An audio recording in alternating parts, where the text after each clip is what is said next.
Hello, found footage fans, and welcome to We Found a Tape. Tape Talks.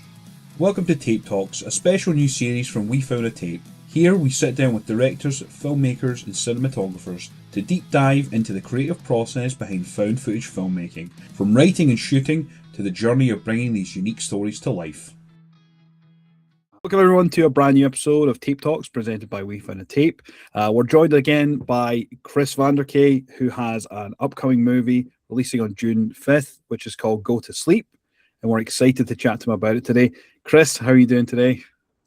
Doing great. Thank you guys so much for having me back on. I appreciate that you've witnessed what I do and you allowed me to return anyway. That's nice of you. We've witnessed a few things that you've done now. Of course, Ask was such a fun time, and then with the release of Found Footage Finds, which anytime there's anyone in any of these groups on Facebook that are about found footage, that are always like, oh yeah, where do I find lists or where do I find information about found footage? The first thing I point them to is Found Footage Finds or your letterbox list. So your knowledge in found footage is absolutely exemplary, and we welcome the conversation. Well, thank you. I appreciate that. It's at some point I knew that my weird obsessions would pay off in some way. Turns out that this is the one, I suppose. Hell yeah. I think we're kind of in the same boat. We're both a couple of found footage junkies that we just turned this into a way of us to talk about it where we can interact with other people. So we're with you there.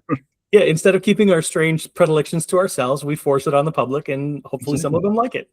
Hell yeah, exactly.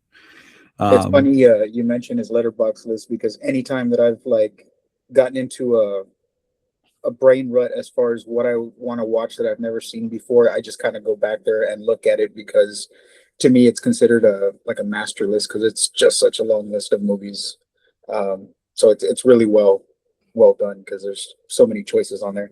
Yeah, I appreciate that. Yeah, and there's movies on that list that I only know of as found footage or fake doc films because of the reputation, like movies that I've never been able to find. Like some you can't even find trailers for, There's a really cool one on there.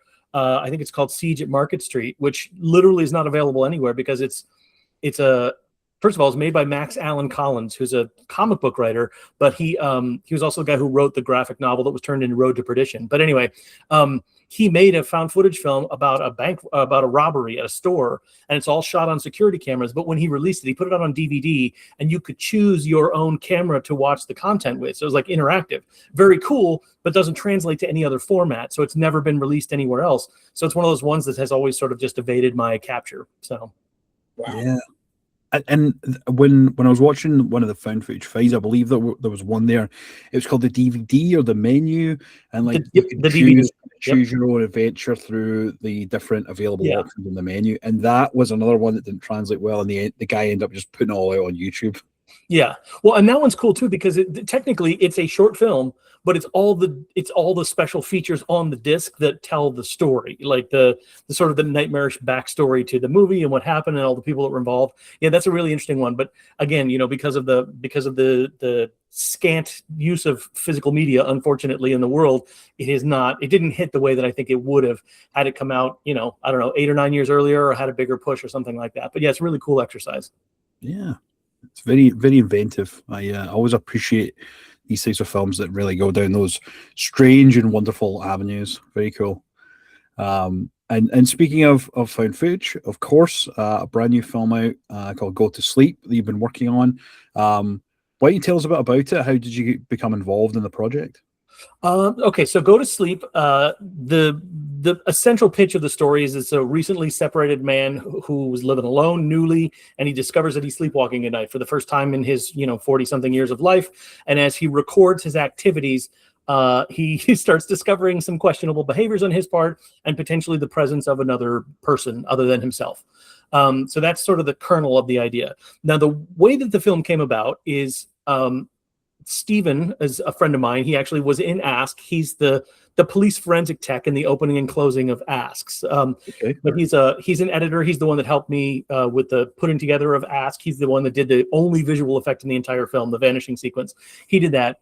And we wanted to work on a project, and he had an idea for what originally was going to be a series of short short videos on YouTube. It was going to be about a guy who was posting about his spouse sleepwalking. And we really liked the idea, but we were like, there was a few factors that were like, how long is this going to take to shoot the individual pieces? And then, you know, there was the whole thing about like, well, if I'm the person and then there's a spouse, we've doubled the number of people we need for a scene. And anyway, the long story short was we're like, well, why don't we just make it about me sleepwalking and figuring that out? And also, we both have very noisy and large dogs at our houses. So there's no way we can shoot this in either of our homes. So what are we going to do? So we just decided, all right, let's get an Airbnb for the shortest amount of time we can afford to pay for and shoot the entire film in real time in the place.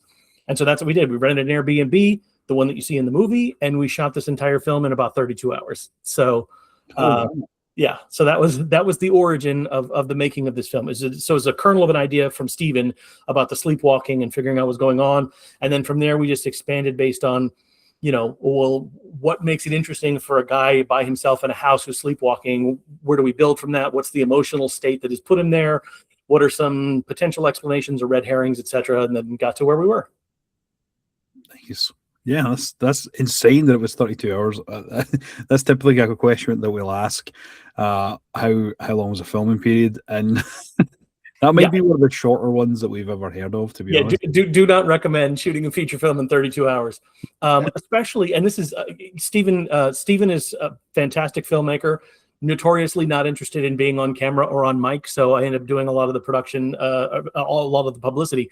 But he had the harder job here because I was like, let's just shoot this thing in 32 hours. How hard could it be? Oh, by the way, there needs to be 4 static cameras in the house, 1 POV camera on my head, 1 360-degree camera, and we're going to shoot a lot of this stuff simultaneous. So we were able to get it all shot in 32 hours, but the nightmare of post-production was Steven's burden to bear because that was an awful lot of footage to be able to dig through, figure out how to sync up using the 360 camera because it shoots in 360 degrees, but it doesn't play 360 degrees. So you have to choose what portions of the video that you want playing at any one time. And so there was a lot of a big learning curve to get the result that we ended up getting in post-production. So hats off to him for being able to accomplish it. Yeah, that's wild. David, I'll pass over a question to you there. Yeah, so I really enjoyed how we were building up. You know, we started out with the simple, you know, security cameras that were within the house. And then, you know, we started adding cameras, then adding the head camera, adding the microphone. Was there ever a point that there was a scene or a situation that almost didn't work out, but it ended up working out for the film?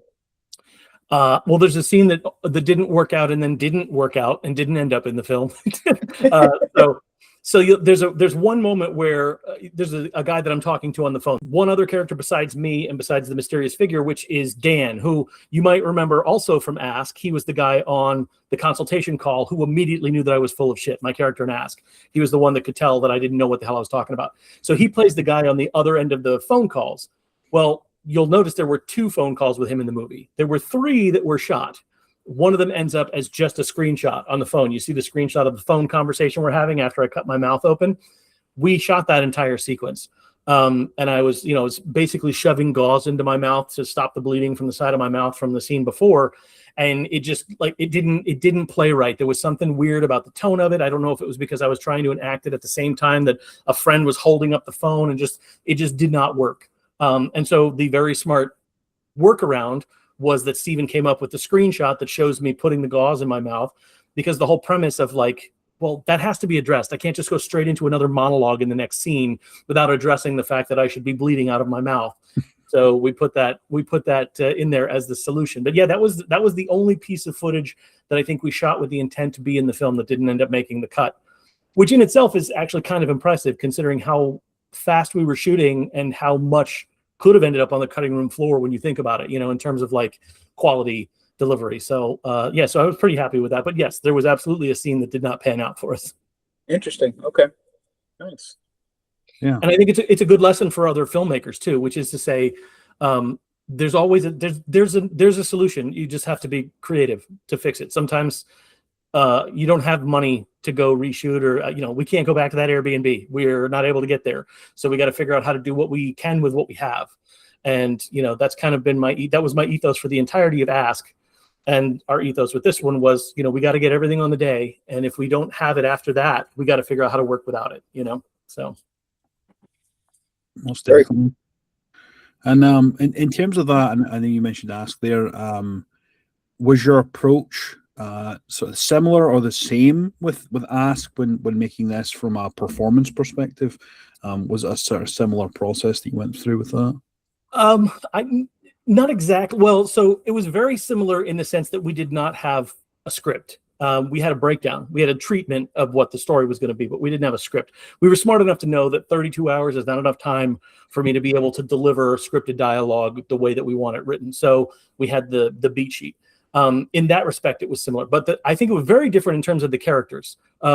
This character, while still struggling with some things in his life, is much more mature as a figure. As a person that is married or was until very recently in a relationship, has a stable job, that sort of thing. There was a sense of arrested development and adolescence to the character I played before. He was in his 40s, early 40s, but was still desperately trying to become a YouTuber, to be a motivational content creator. This guy, I feel like, is a little bit more stable in his life. He has other problems, but he's not chasing clout. He's a grown adult who many of the problems in his life manifest as adult problems. And that was intentional on my part, because one of the things I have noticed about found footage a lot is that it tends to be a young person's game in terms of not only the people who are creating them, but who it tends to be about. You get a ton of influencers, you get a ton of teens going out into the woods, you get a lot of younger people. And I was thinking, well, there's a certain point I can't play young people anymore, because I'm all right. I was not young when I started Ask, and this is 4 years later, so I have to play adults. So I need to come up with stories that are about adults if I'm going to be in them. But I also started thinking that's probably relatable to a lot of the audience. A lot of the guys I talk to are my age or in the ballpark, and same with the women that watch. So I feel like there's some relatability to the character that I'm playing here, struggling in a relationship or in a job that is maybe paying the bills, but is not super fulfilling. I don't know. To me, that was more interesting in a way, because it allows me to tap into some different anxieties and fears than I was in Ask. Yeah, it's very, very profound. I didn't quite pick up on that until you mentioned it, and I was like, yeah, that makes total sense, because it's like that clout chaser aspect of Ask for sure. And yeah, this definitely did feel like a more adult-oriented film for sure. Yeah, and with this character, for me, the goal was more. What he's searching for is a lot more internal than what my previous guy was searching for. The guy in Ask he wanted to be famous. He wanted to have people like him and follow him. This guy really felt like his personal life was crumbling a little bit with his spouse, and seemingly happy at his job, although that takes a strange turn at a certain point in the film. But for me, it was what I was interested in was can you take things that are regular circumstances people are dealing with in their lives and make that sort of the centerpiece, in a symbolic way for what he's going through in a horror movie, So right. A lot of people struggle with their relationships, even if they're not separating. They struggle with their lack of communication or the lack of emotional investment. And I thought that's a pretty interesting thing to be able to mine for this kind of story. For sure. And there's definitely some modern elements as well. The character works in, AI agentry, or whatever you want to call it. Yep. Which is definitely much of a modern type issue that a lot of the workforce is dealing with in various different cycles. Yep. So yeah, definitely. Yeah, and arguably, I would say, because Steven came up with the idea of the film and the idea of someone being involved, that it wasn't just sleepwalking, that there was another party. But I knew there needed to be something aside from what is happening in his relationship that was important thematically to the story. And when I landed on the idea of what he did for a living and what that says symbolically about what he's going through, as well as actually, I knew that was sort of a potent thing. And also, I'm very concerned, frankly, about people who have become so enamored with and dependent on utilizing AI. I become, especially for younger people who have not come up without it, I'm very concerned about what that means for just the ability to function in the world.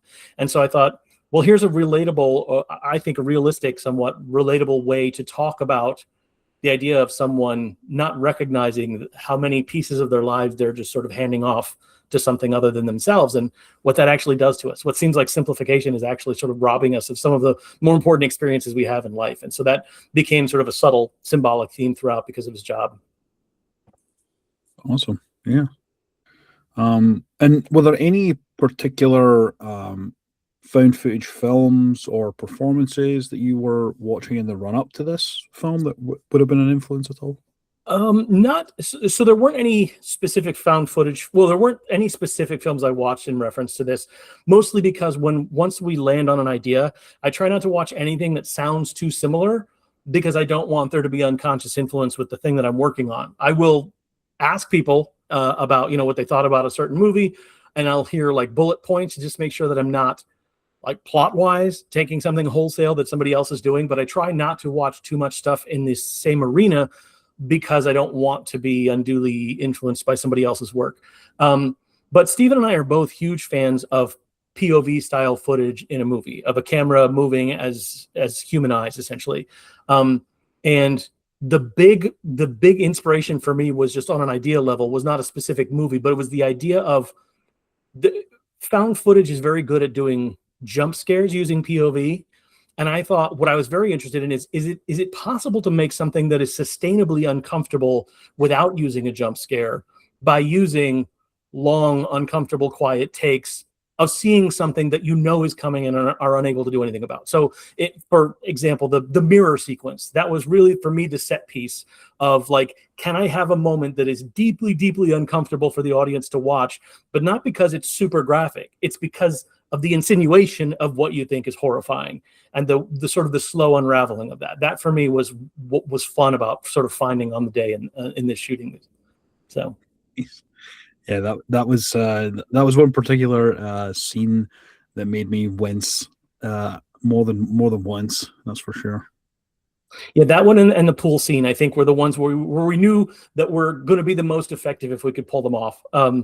I think Steven would want me to say we did the best we could with the footage that we had from the pool, but we thought we had. There was a point at which I was laying belly flop down, face down in the pool, and you see the footage from the POV camera, but I drifted out of the shot in the wide shot, so you can't see me laying in the pool, which would have been much more effective. And frankly, I laid on my belly for a minute and change, holding my breath, looking like I was dead in a pool. And I really wish we'd been able to get that in the shot, but not knowing the angle of the camera, I just sort of drifted slowly out of the shot. So, everybody has a goal in their mind that they want to get and don't quite get. But I still think the POV stuff climbing into the pool was particularly effective. So, yeah, absolutely. Now, even though the wife played a small role in the film, did you ever think at one point maybe, because he was going through these things, he reached out to her and just kind of told her what was going on. There was a huge argument about how things, she felt that he was calling her out, basically saying that it's her fault. Was there ever an idea to maybe involve her more, or was it just better to keep her at a minimum, maybe even going as far to make a house visit or anything like that? Well, so there's two answers to that. There's the story answer, and then there's the production answer. The story answer is, it was very important to me as the character through whom you're seeing the story, to understand the level of distance he has to her now. He's trying to communicate with her and is largely unable in many cases. She wasn't answering the phone many times. In fact, one of, I think, the key moments of the film is him trying to leave a voicemail and sort of starting to crumble emotionally because he needs to talk to her and can't. But at the same time, everybody needs to remember that found footage movies in particular are always biased from the point of view of the person running the camera.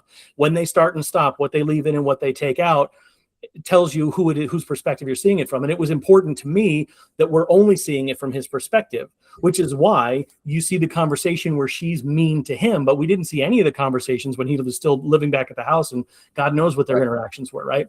So that's the story version. But the production version is that Kathy, my wife, is the one who played the character. And we have an entire, we sort of brainstormed out what we think is happening on the other end of this conversation, and particularly where this story goes at the end of all of this. And I think we have a pretty interesting idea. So ultimately, if there ended up being, if this did really well and people wanted to see a continued, version of where this goes, it would largely be seen from her perspective, where it goes from here. So that was one of the reasons we didn't focus on it, because I think there's a much more interesting angle to be seen from her if she's not playing second fiddle in someone else's story, but we're seeing it from hers. Okay, got that. All right, and I also wanted to go back for a moment. We were talking about how it was super important to bring out and that's what I noticed in this film more is the emotional side of it. Somebody that deals with depression, anxiety, and the occasional panic attack. It's those life stresses and life fears that enable those things. And that's where, I was making the connection there with the character kind of going through the separation, the fear of, living alone because he's always lived with somebody, whether it was family or the wife, and those things that are, could be very well contributing to what's, he's going through as far as the condition. So I think all that played really well from the emotional standpoint, because it really brought me in as an emotional person to watch this first versus, looking at the actual storyline. So I just wanted to point out that was really great what you did with the character. Well, thank you. I appreciate that. One of the things I always try to do is I try to have, aside from the challenge that I issue myself, in Ask, it was, can you make a movie for no money? In this one, was it, can you make a movie in 32 hours? But aside from those challenges, I also like to do two things, on a story level and then on a character level.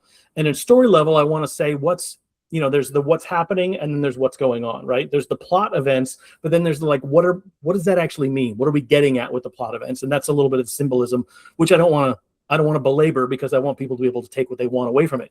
But on a character level, it's always very important to me to try and find some aspect of a character that someone can relate to, just simply on a human level, not on I would also not go in that closet, but more like I have had those same frustrating conversations with a loved one and not been able to say what it is that I know I need to say because I can't be that vulnerable or whatever it is.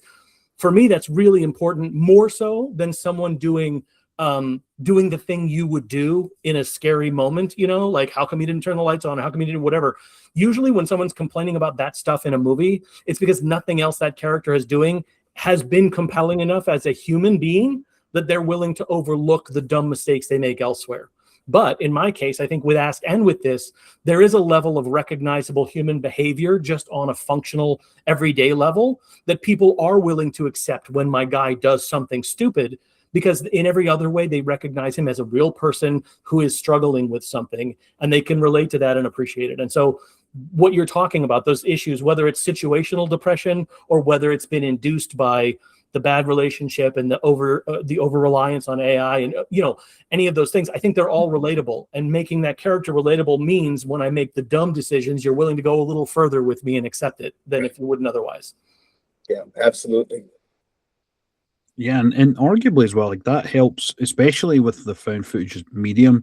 It really helps to ground that reality. Like, you can really picture yourself being in that scenario, because, like you said there about, commonly nowadays it's younger people who are running around the woods with a camera making dumb decisions. Now it's like you could see yourself being in that situation as an older male or female. Yep. Just as a part of life now. Life as we know it has just changed exponentially, especially with the added AI element that is within the story. It's so grounded in realism, and I think that really adds to the effectiveness in terms of found footage, especially with this. And considering the fact that you've did all this in 32 hours really blows my mind. Looking at it now, I didn't know that before when I was watching it. I was thinking, like, this is really good stuff, but knowing that with this small time constraint as well, like, it just goes to show really that anything is possible from a filmmaking perspective and a storytelling perspective, to make something compelling and thoughtful for a whole host of different audiences. So yeah, definitely congratulations to both of you on that. Thank you. Thank you. I really appreciate that. Yeah, a lot of credit goes to Steven for just knowing when we've got it.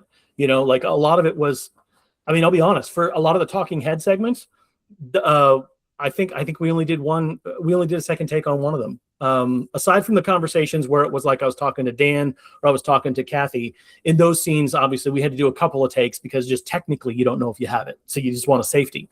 But in a lot of the talking head stuff, we knew what my character needed to do. So it was a matter of Steven knows when we've got it. And so I just got to trust him. And ultimately it was almost more like sculpting than it was like filming a traditional film, in the sense of I would shoot a sequence and then Steven knew he had everything he needed when we were done. And then his job was to trim out, pardon my French, trim out the shit and keep the good stuff, So a lot of the talking head sequences were me finding his emotion in real time, my character's emotion in real time, which is one of the reasons I think those sequences are effective. There are moments where I built in, you can see my character pausing and thinking and trying to figure something out in the moment. And I feel sometimes like a little bit of what is missing sometimes in found footage films is feeling like the events that are happening are impacting someone more than just on an existential level. Like more than just I broke my ankle in the woods, or more than a man with an axe is chasing me, or more than a ghost just threw that chair, right? Like what else is going on with you? What are the ramifications? Like there's a moment where I was so glad I stumbled onto the idea of the line that there's the mysterious man outside and I can't even call the cops to report him coming onto my property because while I was sleepwalking, I opened the door for him.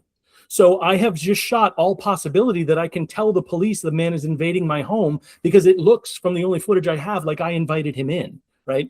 So there's something to me very powerful about the idea of my character realizing that in real time and being like, oh shit. So now I can't even get the only help someone could have for a home invasion because they're not going to believe me, So like simple little pieces like that Steven was like, oh, that was a good observation. We have to make sure that sort of like featured very prominently here, So definitely. And the aspect of the legal side of it as well, like you're just like, listen, I need to figure out if I am liable here. And it's like, well, if you know about it and you're not doing anything about it, then yes, you're liable. And you're like, oh shit, now I need to get help. Yeah, and honestly, that came from reverse engineering. Why does a dude living by himself in a house record everything? Because that's the one complaint everybody has about found footage movies is why are you still shooting? Well, when you don't have control over yourself when you're unconscious, that's the smartest thing you possibly could do is just 100%. Keep shooting, So definitely. Yeah, I think this was definitely a smart use of the rules that are around found footage. I think it's definitely a smart way of handling it. And almost like a tick sheet of like, okay, found footage rule number 1, boom, knocking them all out. And yeah, and I think as well with the explanation, like you said there, of your character, talking it through and like basically talking to the audience and saying like, listen, I am going through something right now. I am recording this for, posterity and, so on and so forth.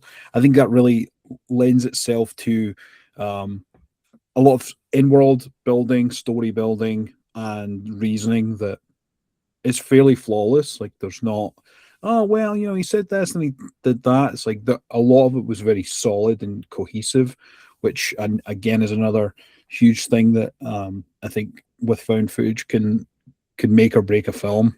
There's been so many that we've reviewed, and it's like, well, it doesn't feel stuck together and cohesive enough to make it profound or impactful and things like that. And I think it's done very well here. So yeah. And one of the things I thought I did really well in Ask was I found a compelling character to be talking to, which was Ravi, the character of the virtual assistant that was helping me with all my stuff. And I wanted to try and do a similar thing here where I'm connecting to the actual viewer of the movie by quote unquote including them in the conversation. And that's where I came up with the idea of, well, I should be posting these somewhere. Like it's not just a random vlog. What if I went into like a Reddit thread, and I'm going there and posting and sleepwalking, and I'm putting these here because I need help to try and figure out what the hell's going on in my life. That sense of vulnerability and of interactivity, there's, I think in a couple of places I mentioned, oh, somebody was talking about a thing that happened with them in this room, makes it feel like a larger world. You don't get that thing where it's just like one dude only talking to a camera throughout an entire film. It feels like, oh, this must be 2 days later because he's referencing something that's the guy talked about yesterday regarding a dream catcher that was giving him nightmares in his room. So like it makes it feel like more things are happening off camera. So it's not just like camera comes on, we exposition dump, move to the next thing. Like we try to make it feel lived in a way, you know? Yeah, that's a very good way of putting it. Very lived in. That's one of the things that I enjoyed about this film was that I felt a part of the film because it made me feel like I'm reading a Reddit post of somebody that's vlogging their progress as they're experiencing this, and just keeping everybody within the group informed. So for that time, I felt like I was part of the movie. Yeah. Oh, and 100% that was intentional because in one half I'm talking straight to the camera, so I needed to be engaging on that level, and then the other half of the movie, you are actually participating because I'm wearing a POV camera. So you are literally participating in the sort of Hitchcockian way where he would try to put you in the point of view of a character, So I thought between those two things, I feel like we hopefully will have the emotional investment from the audience based on letting you hear what's going on inside of me and then literally being able to walk in my shoes for part of it, Definitely. Yeah, absolutely. That was all really well done, man. Kudos. Appreciate that. And I also, you haven't asked yet, but I will just say, just because I have to take a victory lap about this. All of the stunts in the movie were done by me. I want that to be clear. Running through the woods with a giant barbecue fork in my hand and falling down, that was me. Climbing into the pool, that was me. Poking my eyeball with a knife, that was me. And that was I actually did poke my eyeball with something. So I only mention that because I want to I don't think I'm the world's best actor, but I think I really committed on this one, and I just want to make sure I get full credit for that. There were no cheats on any of those. The one that made me laugh a little bit was the scene of the sleepwalking where you're doing exercises. It's like, why are we doing exercises while we're sleepwalking? And then we go into the the thing the next day about how you went back to review it, and you've had that mentality of wanting to get back into exercise. It's like, okay, well, that makes sense, but I just thought it was funny, like you could roam around the house and do things but I mean, you have no control when you're sleepwalking, so it's just like one of those random things to do, and it just made me laugh because it was just such a random thing to do. Yeah. Well, and I will also say, ultimately, the explanation for what I was doing there is not as simple as what my character thought. I should probably tell you, we talked to Louis, who this film is a found original. I didn't even mention that at the beginning.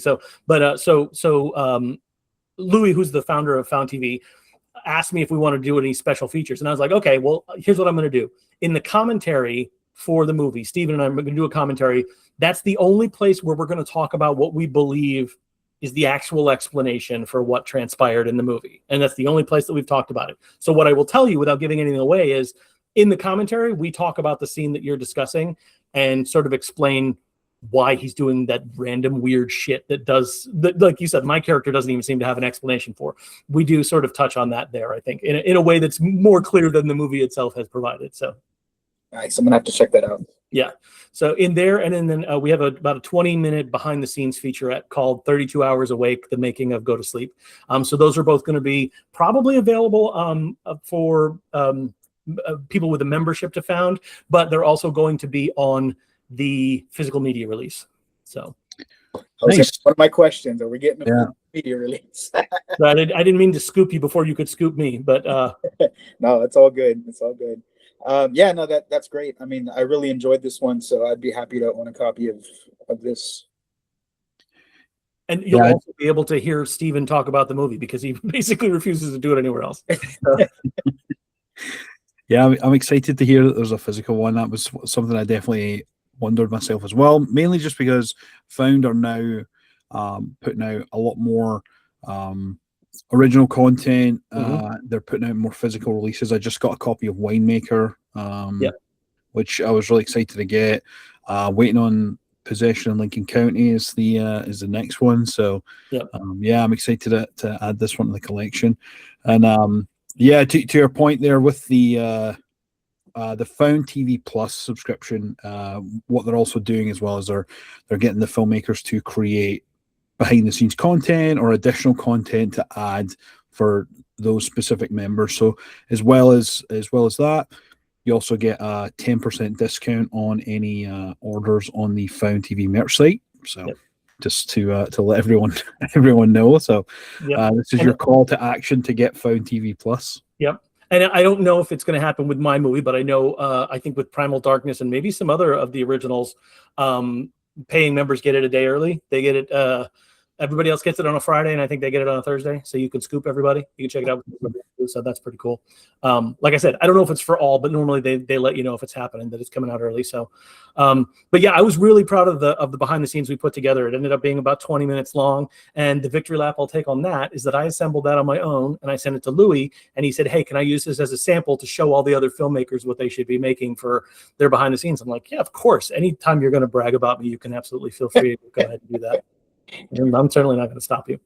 But yeah, that was a fun one, because basically what that is it's a lot of talking about the breakdown of the movie and what we wanted to do and how it was made pragmatically, but also like there's basically a sequence where I just go through all of the things you see in the movie, all the props, why we had them, where we got them, you know, whether we had to buy them, did we finagle them, how did we get this certain sequence done, stuff like that. So yeah, so I think it's both really interesting behind the scenes stuff for people who just like movies, but I also think it's instructive to anybody who might be considering wanting to make something themselves and just sort of want to see what the nuts and bolts of goes into it, you know.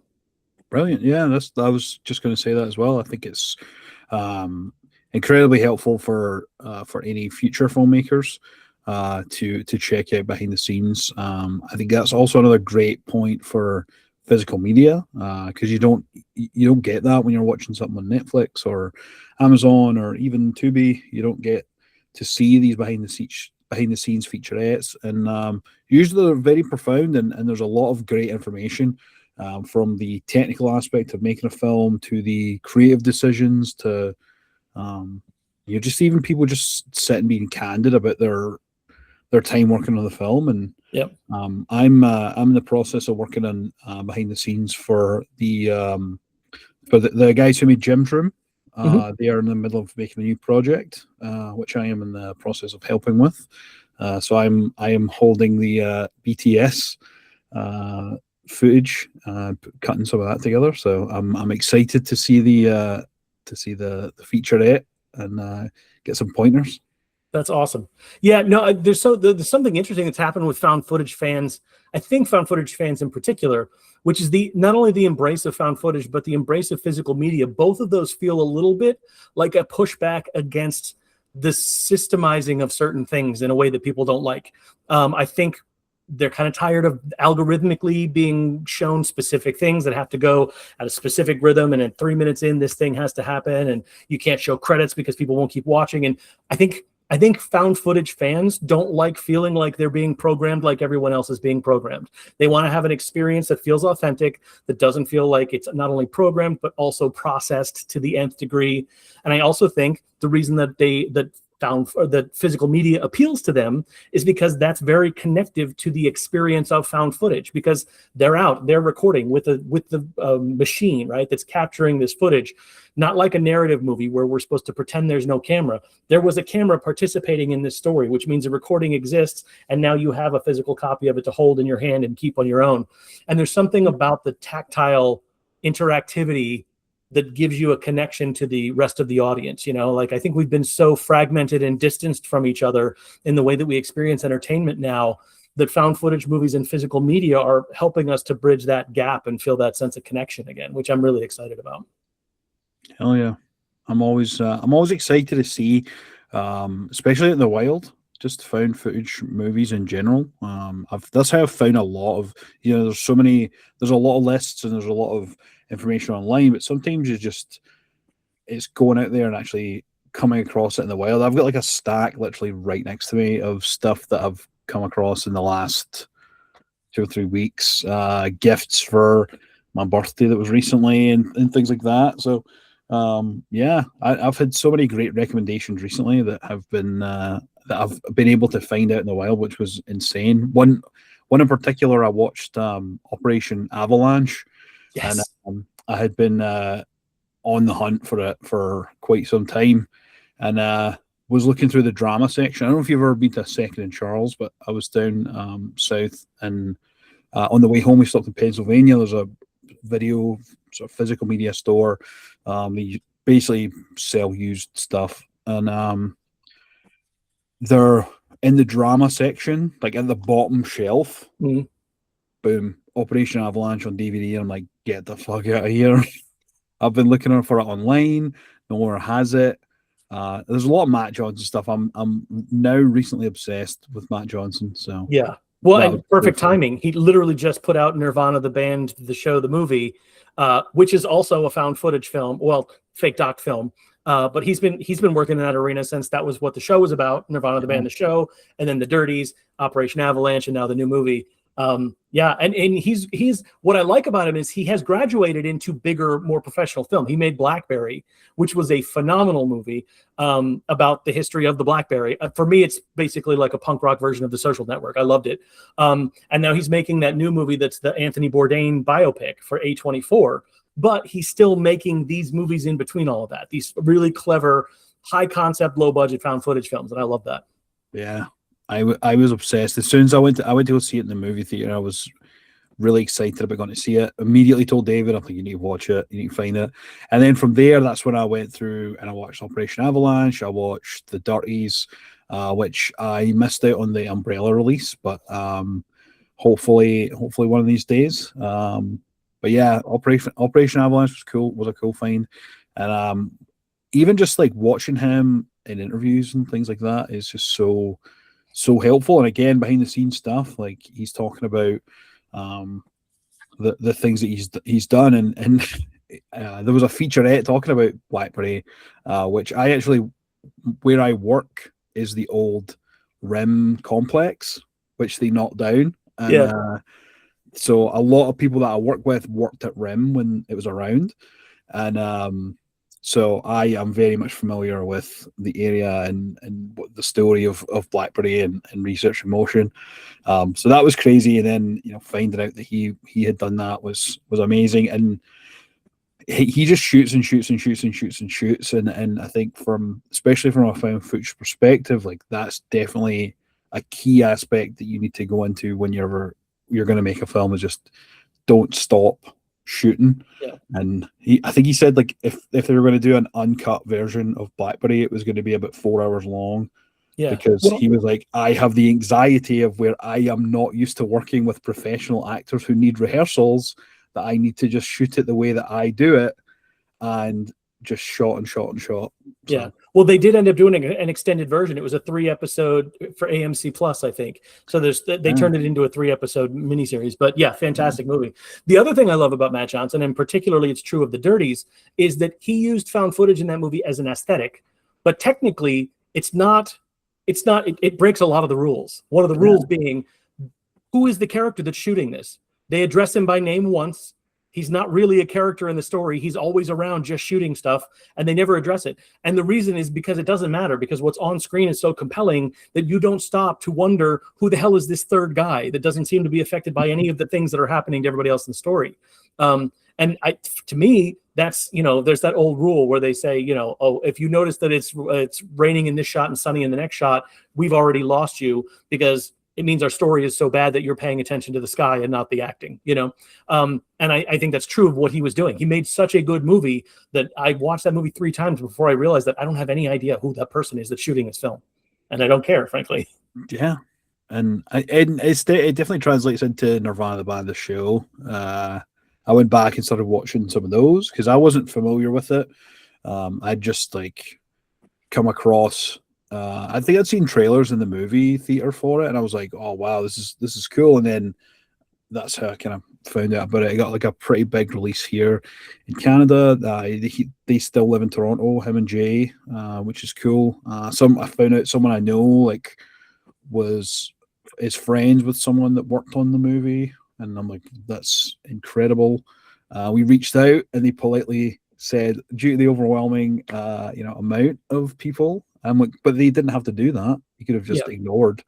But I think he's a really class act, and I think very influential, especially for found footage filmmakers. Matt Johnson, definitely check out his stuff. For sure. Yeah, he is to found footage what Robert Rodriguez was to just independent filmmaking in the 90s and the early aughts, making all those videos that explain how you make a movie dirt cheap, like his 10-minute film school on El Mariachi was the thing that helped me understand how to be an effective producer on set. So yeah, and Matt Johnson's the same way. His advice is phenomenal about how to get a film completed. It's wild. And it's not just like, it's not bloodless kind of stuff. Like you watch his movies and you're like, holy shit, how did you pull this off? And then he tells you, and listening to him talk about pulling it off is as compelling as the thing that he actually pulled off. It's pretty amazing. Yeah, like jumping off the CN Tower. Yeah. Yeah, or the whole thing he talks about using, about the rights to using certain things, music or subject matter, like being able to repurpose things that belong to someone else technically, but there are loopholes legally that you can do. And there's a lot of that about Nirvana that's really interesting.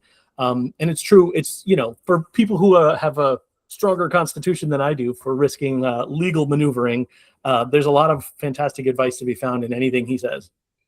Totally.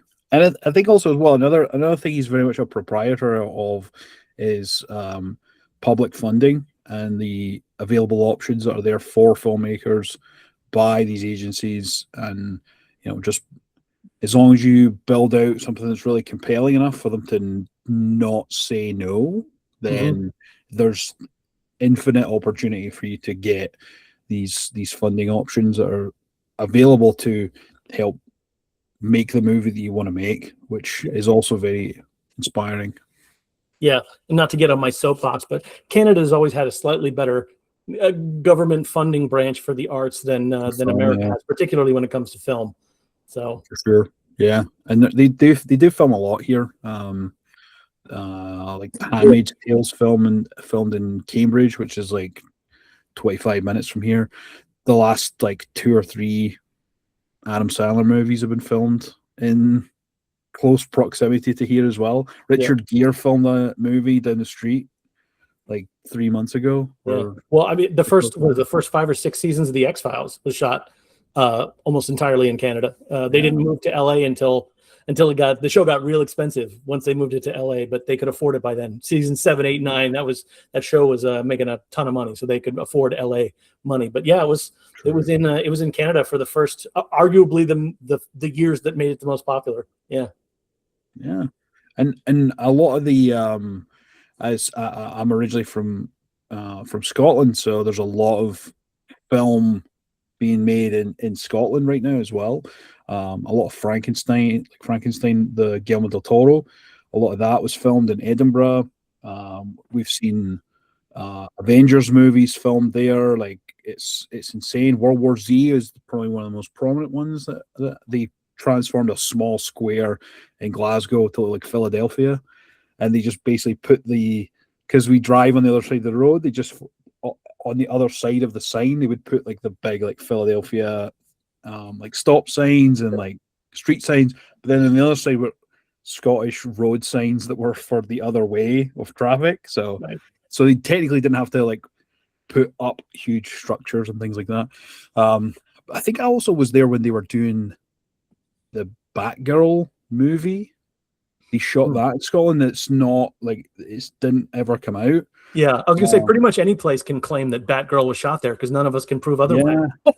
No, and the only reason, so I had seen it, they transformed it into like a Christmas village or something like that, and then it was Brendan Fraser had commented on it was on an interview. He was like, "Oh yeah, I filmed in Scotland. Yes, it was. Yes, Batgirl. Yeah." And I was like, "There we go. There's confirmation." So, and I walked past it. And I was like, "Oh, I wonder what they're doing here." Nothing too much was happening at the time, but yeah, it's. I think the film industry, especially after COVID, like it's really started to, I think, bounce back a lot more. And I went to go see Obsession last night. I think the cinema was completely sold out or close to. There was a huge turnout. So people are definitely going to the movies, which is such a great thing for film and cinema and filmmakers. So yeah, well, and to tie it back to found footage, Curry Barker, who directed Obsession, hit it big with an $800 found footage film on YouTube, Milk and Cereal. And then what do we got in a couple of weeks? We got Backrooms coming out, which started as the lowest budget possible found footage short films on YouTube. So yeah, it's fun to see people who had unfiltered visions that went to a place where they were allowed to put their unfiltered vision out, find an enormous audience, and then transport that following to the big screen with a similarly unfiltered process. Like Curry Barker, $1 million is not a huge amount of money for most films, but for a guy who just made an $800 movie, it's a ton of money. And it already made, I think it made 10 million opening weekend or something like that. So, he made 10 times the amount of money he spent to make that movie. And, if tracking is true, there's the possibility that Backrooms is going to be the largest A24 opening ever, so it's really interesting to see, even when the movie itself is not found footage, that the found footage origins of the filmmakers that are bringing these films about are the reason that they got the chance to go up to the big leagues, Yeah.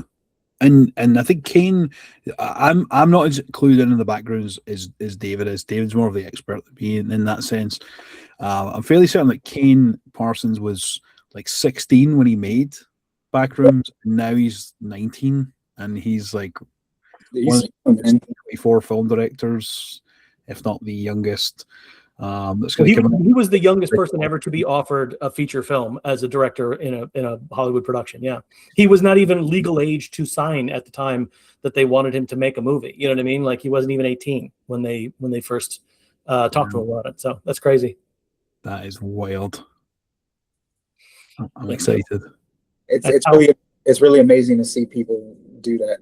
Everything that you said, from coming from YouTube shorts and films that were just put on there for such a low budget, to create something so massive on, a wide release in theaters like that. It's really impressive to see. Yep. No, I totally agree. Which is why it's so depressing to be nearly 50 years old, because nobody's going to discover a 50-year-old on YouTube. So I got to make my stuff for Found TV. Thank you, Found TV, sir, for supporting old people. There you go. And yeah, I mean, that's a great segue. I did want to talk to you about the process of working with Found, because I know I believe Ask was through POV Horror. And well, so it was distributed through POV Horror. Obviously, I made it on my own. I would be insulted if someone asked me to make a movie and only gave me $250. The only way I would do it is if I did that on my own. But yeah, it was released through POV. But that movie was what put me on the map to meet Louis and Monica Lavella from Found. For reasons I don't wish to get into, I can't get Ask on Found right now because of legality issues. However, there will be a point at which it does go on there, but that's the thing that got me connected to them. And then I put Found Footage Finds on there. And then I started hearing rumblings that Found was going to start producing their own stuff. And it just so happened that we already Steven and I already had the movie in the can. Like, we'd already shot it, but we were very early days on editing it because it took a while when I heard about this. So I reached out to Louis and asked him about it. Said, would you guys be interested? And I told him a little bit what it's about. And I think, if I'm being honest, I think it had to do with the fact that he had seen previous work of mine, that he knew there was going to be some acquisitions that they wanted to do before they had their first film, which was Lincoln County. And also that he knew that I was like willing to go peddle myself anywhere to, publicize it. He saw the circuit that I did during Ask, and I think he was impressed with what I could get done for $250. So he was like, yeah, this seems like somebody who's worth betting on, in the long run. Would be my hope is that that's why, and not just because he was like, I got to put something out like Netflix or just crap out whatever, hopefully it's not that. But no, he was actually really great. He was one of the things I really appreciate about his model is that it's very similar to Blumhouse early days in that he's very hands off. Other than like deliverables have to be of a certain quality in order to submit the movie certain places. He's not a tinkerer. He makes movies himself. He and Monica make movies, so he knows what it's like to want to have a specific idea or vision for your story, and he wants you to have that. But he also, unlike many other places, is willing to, if you guys have talked and he wants to make the movie or work with you in the movie, you actually make money for your film. You don't just cross your fingers that streaming will eventually get you your money back. He understands we're not talking about big chunks of money, but found footage movies don't cost a lot to make. So he's willing to invest in films from filmmakers that he thinks will do good in the long run, will help Found, but will also help the filmmakers, So movies like Primal Darkness, obviously Dylan Brown had a track record from the Tahoe Joe films and a lot of the other Horror Dads productions. So for me, it's a very smart play. I feel like he's sort of the found footage Shudder at this point, which early days Shudder was showing other people's movies and then realized horror movies are not all that expensive, and we've got AMC footing the bill for this network, so let's produce some of our own stuff. And I think it's a really smart play. and the model is much easier money wise to do for found footage films because they're not expensive. But the thing I like the most about it is that he really, they both really respect the filmmaker and the process of filmmaking. They really want to help people accomplish things and feel valued as members of the filmmaking community, you know, so which is not the case if you go almost anywhere else. Tubi is frankly embarrassed to have found footage movies on there, no matter how well they do. You know, they're like Paramount putting out the Friday the 13th movies. Like, they don't want to admit it. They'll cash the check, but they don't want to admit it's their property. You know, and that's the way found footage is treated a lot of places. But thank God, found is not the same way. So, yeah, it's the amount of original content that's now coming out, even just in the last 6 months or so, has been very high quality stuff that will ultimately go there, and it'll do very well, and it's getting a lot of exposure because everyone's really talking about found right now. Found, and I think it was at one of the creator conversations that we had, where he mentioned that as of a certain point, Found TV had the most number of found footage films on their platform. Yep. Like, Tubi is starting to, as you mentioned, sort of starting to taper off of that. I guess putting it up as a necessity almost, and not really caring for it. But Found are very much welcoming of filmmakers and found footage filmmakers specifically, and yeah, it's really inspiring and really great to see, and a place for people to land really is the huge thing that I'm the most excited about, and being part of the found creator crew from our side is to see all the people that are finding their footing, and you know, who knows, could be potentially onto something else. You know, you can continue making found footage films. Some people will literally use that as like a stepping point to jump on, and then and like Curry Barker, like, you know, make a found footage film, it becomes insanely successful, and then hop onto another avenue that is ultimately lucrative and insanely profitable. But it gives you that momentum to be able to continue making films, and especially if you're super passionate about found footage, there's such a massive audience. Like, it's so great to see what they've done, and we're so happy for you for finding a place to put the creative elements that you're working on, and a place for everyone else. It's just such a great time to be a found footage fan right now. Yeah. Oh, 100%. I think back to when I first became a fan, you know, when I was first looking around, this would have been like the post Blair Witch days. And there was, what could you find? You know, it was all comedies. It was like, you know, This Is Spinal Tap or Man Bites Dog, and not a whole lot else, you know. And then it was a dry spell for a while until Paranormal Activity sort of kicked it into overdrive in whatever it was, 07, 08. But yeah, it was tough going, man. You know, it was, so yeah, we're much like there was an era where people couldn't believe there was ever going to be another Star Wars movie. Remember, after the original trilogy, but before the prequels came out, you know, we were begging for just like one more movie. And now you throw a rock in any direction and you hit a Star Wars property. Like, there was a time where found footage fans were not eating the way that they're eating now. So we should all be pretty appreciative for the fact that the industry has shifted to the point. And in some ways, it's not great for films that are not found footage, which may be one of the reasons why you're seeing a lot of people get into that now. It's very hard to get a movie made elsewhere. Very expensive, hard to get attention. The good thing about found footage films is that there's a built-in audience of people who will hunt them down and find them, and they like them. And they're a loyal audience that comes back and always wants more. So that's another great thing. The reason I like it is because I can work in narrow margins that allow me to do weird shit and not be fearful that I'm going to be able to find an audience for it. You know, there will always be at least a certain size core audience for a thing I make. So if I can keep it under a certain amount of money, I'm okay to make it, and probably I'll still be okay. Oh yeah. That was great. You know, there's one thing about Tubi that I still haven't forgiven them for. What was it? Maybe at least a couple of years ago or more, there was an actual genre or subject. You know, there's horror, things like that, for found footage. Mm-hmm. And one day to the next, it was gone. And and now I've got to like manually go in there and search. You can put found footage as a search, and you'll get a few things, but you're not going to get the full list. And I'm still mad at them to this day for it. Yeah. No, it reminds me of, what they used to call the New Line Cinema was the house that Freddie built. Like there's the low budget horror films that built New Line Cinema. And I feel like the same is true of Tubi, and to some degree. I can't imagine how many thousands or millions of hours have been streamed of found footage content. Now they're turning their noses up at it because YouTube creators are willing to post their shit on Tubi now. And now when you go into the menu, that's all that's up there is like influencer personalities doing shit that you can find 100 other places. That's so funny you mentioned that. I was literally just thinking, I'm like, it's insane that they didn't do the pivot to making original Tubi found footage content, and they've went to the creator verse is what they're calling it, and it's just basically translating YouTube personality into Tubi personality and running basically ads, so they're being double monetized essentially.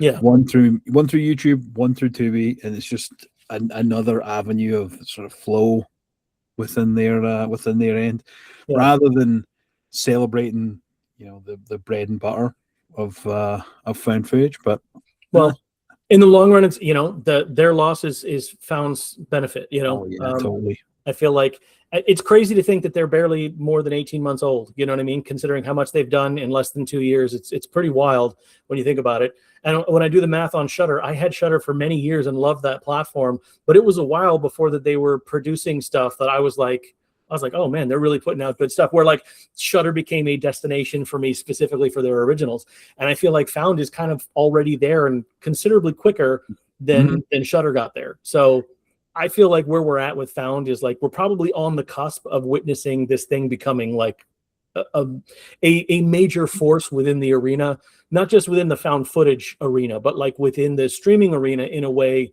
that horror hasn't seen, focused on one specific category of horror. I think it's really interesting, and I'm super excited to see where it goes. Yeah, absolutely. And so just quick for Shudder, I don't know if you'd seen it, but did you check out Body Cam, which was a Shudder original? I haven't seen it yet. It's in my queue to watch, but that's the one that has the guy from Grave Encounters in it, right? That's right. Yes, it does. Yeah, we had Brandon on the show. We were able to see it before it came out on Shudder, which was super cool. And we released an episode talking to Brandon Christensen about it, and I know that he's Canadian as well. He lives in I think Alberta area, and it has some insane locations. Like you would think it was like some AI generated location that's been made for a background. No, these were creepy, disgusting, dilapidated areas that they were just so happened to find. So yeah, highly recommend that for sure. Thanks, late stage capitalism, for providing such terrible places for us to shoot. There you go. Yeah. Yeah, it was pretty gnarly. Yeah, no, I'm definitely looking forward to that one. Yeah. I just want to mention it. I don't know if we talked about it or not, but by the time this airs, probably it will have already been over. But I am going to the inaugural Recovered Reels Film Festival that's happening in Quakertown, Pennsylvania. It's on May 29th and 30th, which is the week before the movie premieres. But the reason I'm mentioning it is because I'm actually going to be there with a bunch of other cool movies, some of which have premiered. Primal Darkness is playing there. The Third Human Hibachi is playing there. But I am also, the world premiere of Go to Sleep is happening on the screen there, but the other movie that I made with a friend of mine, actually Dan, who is in this film, the guy who plays the other end of the phone call, he directed this film. We co-wrote it, and I have a supporting role in it, but it's his feature film debut, and that's also premiering there. So it's fun. I'm going to do basically back-to-back premieres of the two films that I worked on this year. So I made Ask. I took like 2 years off. Well, I made found footage finds, but I didn't make another movie for like 2 years, and now I'm just dropping two back to back. So that's been pretty fun. Nice, hell yeah! And I'm definitely curious if there are any plans in the future of another season of found footage finds. I definitely enjoyed it, and I know a lot of other people did. So I'm definitely curious if that's something you're considering in the future. Yeah, the challenge with found footage finds is always solely that it's every bit of the workload is on me on that one. This movie I co-made with somebody. The other movie I co-made with somebody. Ask was something I had a long time to work on, so I would just grab snippets when I needed it. The tough thing about found footage finds is the amount of time dedicated to creating it is considerably more because I do it all, aside from the filmmaker that send me their interviews. And honestly, what it would take would be for it to perform really well on found. It's doing okay, but it would really need to like perform better, because what I need is for someone other than me to say, hey, you need to make like someone who, let's be honest, someone who's willing to hand me a little bit of money to say a second season of this is worth making and here's how much it's worth, which could happen. But it just, the problem with it is it's a labor of love right now, not a labor that is paid. And I really enjoy doing it, but it will always be second position to the thing that either someone has requested or has given me money to create, So I've got 5 slated for a second season. I know what it's going to do. It's a matter of the physical production and then the post-production process, which is all on my plate, So that's the big challenge. If I want to go make that, but then somebody's just like, hey, here's this project and we'd be able to shoot this in 6 days and we already have the money for it, Totally. I'm handcuffed. You know what I mean? Like, how can I not do that? So absolutely. Yeah. Well, you have two very big fans of found footage finds. I've seen it multiple times now. Thank God. And I especially appreciate you recommending it, because the whole premise of the show was just like, I don't like when somebody says, hey, do you have any good movies? And I just tell them one movie. What I'm interested in is providing you, here's a pile, and you're going to find something that sparkles in here for you, but I want you to find it. So I'll just talk about this category you like. Something here will glint in the light for you, and you'll grab that, and it'll be a thing you love. But it still allows you to participate. You know what I mean? You're the one finding it in this pile. It's just a smaller pile. Instead of like hunting for a needle in a haystack, you're now hunting for a needle in a pile of needles, which is still a lot, but at least they're all needles. You know what I mean? So yeah, that's a great way of putting it. Is there a found footage style or theme that you don't see enough of that you would like to see more of? So I am a huge fan of single take stories. And this is across any genre, found footage or narrative style. I love a movie that has the audacity to try and tell an entire narrative either without cutting or with using, the trick photography that makes it look like a continuous shot, like 1917, or, there's been a surprisingly large number of those movies. What I do wish is that there were more found footage movies that are like that. There's a few. Night Shot is like that. And I think there's a film it's sometimes called Invasion, sometimes called Infection, directed by Albert Pyun. And the whole thing is basically a single shot from the dash cam of a car that saw a meteor crash into a nature preserve. And it's I think it's like a police officer going to investigate it. And so you see the whole thing through the dash cam. But there aren't that many. But what's interesting is that there's more reason for that to happen in a found footage story than anywhere else, because you've already got cameras that are recording, and theoretically there's no reason it can't just keep recording, especially nowadays when we've got literal devices in our pockets that we can live stream for hours at a time if we've got the battery power for it. There's no reason why you can't tell stories like that. The reason most people don't is because it's a logistical challenge to make something entertaining for that length of time without cutting to something else. But for people who can do it, I love it. I love that idea, because it becomes almost more like a real-time story. It's like a radio play or an actual play, because you're seeing it all happen in real time. There's no cheating. And there's something, I think, in this day and age where anybody can type in a prompt and get slop from AI, people have sort of disengaged from the idea of something feeling like it actually happened in some way. So if you could make a found footage movie and it was clear that it was practically shot 72 minutes in real time, that's impressive. An audience will really appreciate that. Even if it means, 7 minutes of the 72 is a little bit more downtime than you would have liked here and there while they're, orchestrating where the camera needs to be. But that kind of stuff I love, that sort of high wire filmmaking, like that's what I meant when I said I issued a challenge. The first one was, can you make a movie for less than $200, which I did. Can you make a movie in less than 32 hours, which I did. Like I like issuing myself some kind of challenge that keeps me on edge as a filmmaker, and I hope that energy sort of translates to the audience as well. And at some point maybe I'll try and convince Steven to shoot a 72-minute single take feature with me. We'll see if he's willing to dredge into those waters with me. But yeah, those are the ones I would love to see, because found footage, it makes more sense to do it there than anywhere else. So right. Yeah, and I'm glad that you said that, because that was something that was in the back of my head. Is what I've learned. It's called one shot. Right. So there's a movie on Shudder. It's called Mads, I think is what it's called. Yes. And it's a one shot. They did the whole thing in just one take, and it was a really good. I don't know if you've seen it, but it's a really good film.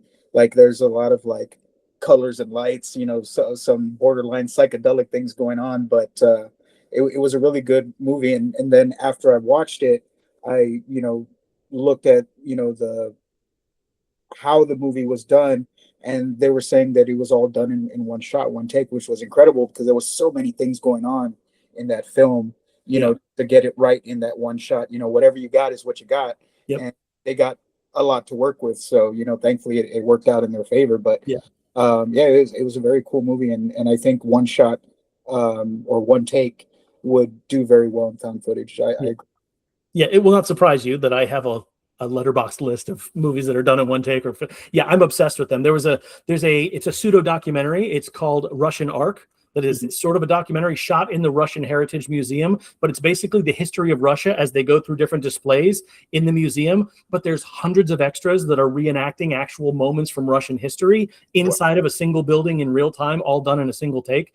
Phenomenal. There's a movie called Victoria, which is basically about I don't want to say it's a robbery, sort of like a heist type story, but you're seeing the build up to it happening. And yeah, there's several movies that do the single take and have really interesting story element. Anyway, I'll send you the link to the letterbox. But yeah, found footage is absolutely the place to do that, because you have a story specific reason for there to be a camera present, and as long as you can come up with a clever reason why it would be recording, like doing an entire movie POV would be amazing. You know what I mean? A 72 well, I mean, I guess technically there have been some like Hardcore Henry, but like they do cut at some point. Usually you get some sort of a cut.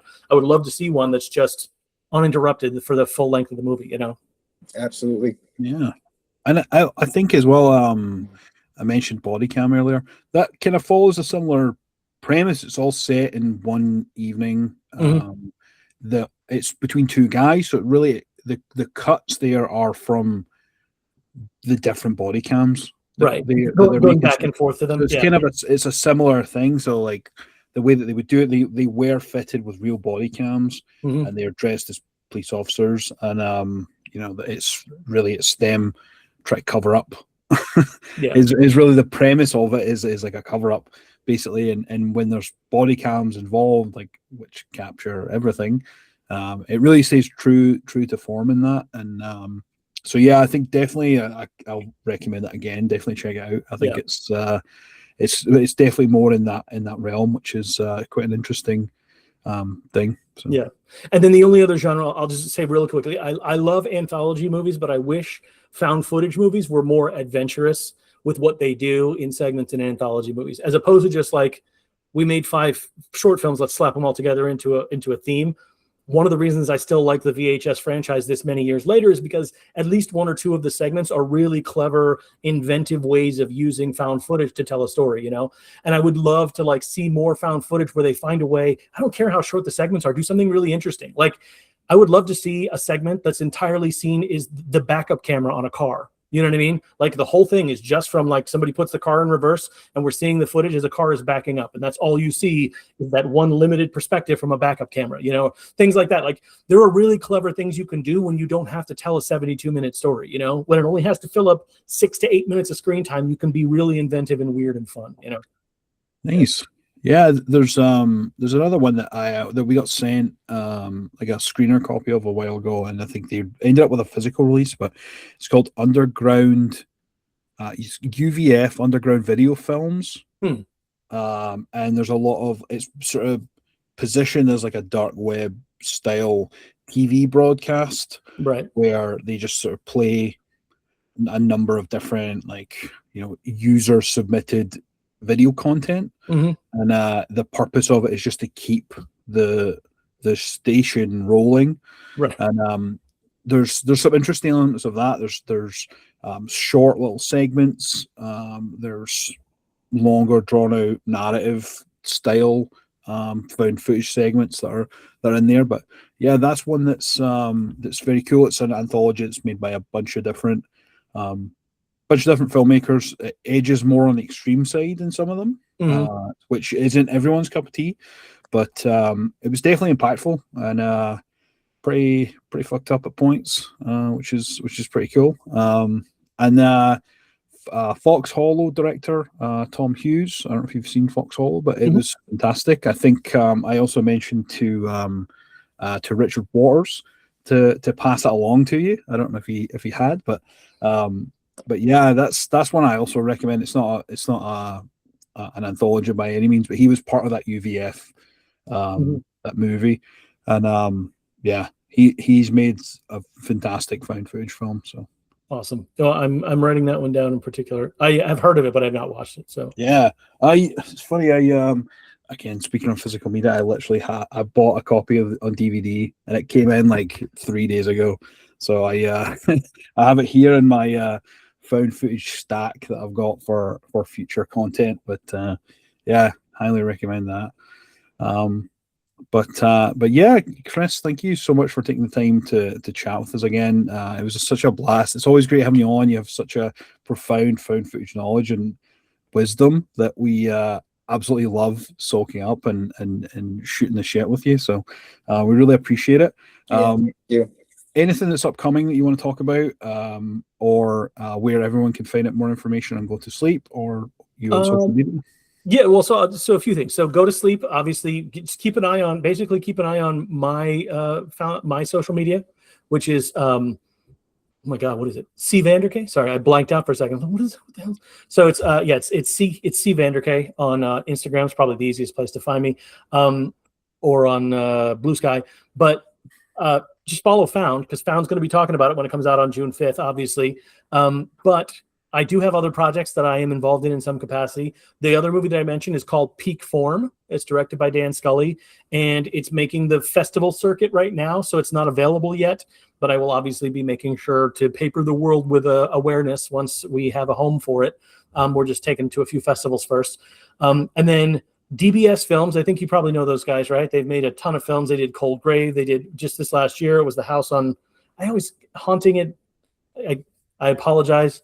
Brendan Rudnicki, the director, the titles of his I get mixed up because the couple of them are very close together, and so I mixed them together. But he is, I think, in the deep post-production phase. We have like, I don't know, 5 more minutes worth of footage we have to shoot for something. But he has his first mockumentary, like full-on talking head mockumentary style film, as opposed to just found footage.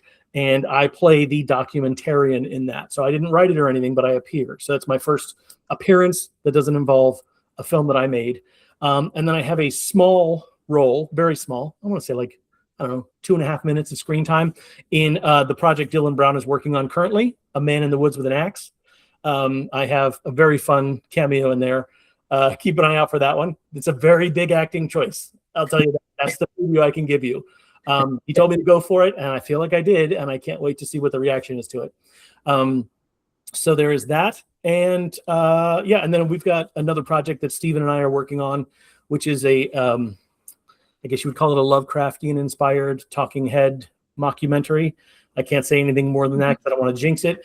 But I think if we can pull it off the way that it's written on the page, it is going to be unlike anything anybody has seen in the found footage space, and I'm really excited about it. So, hell yeah!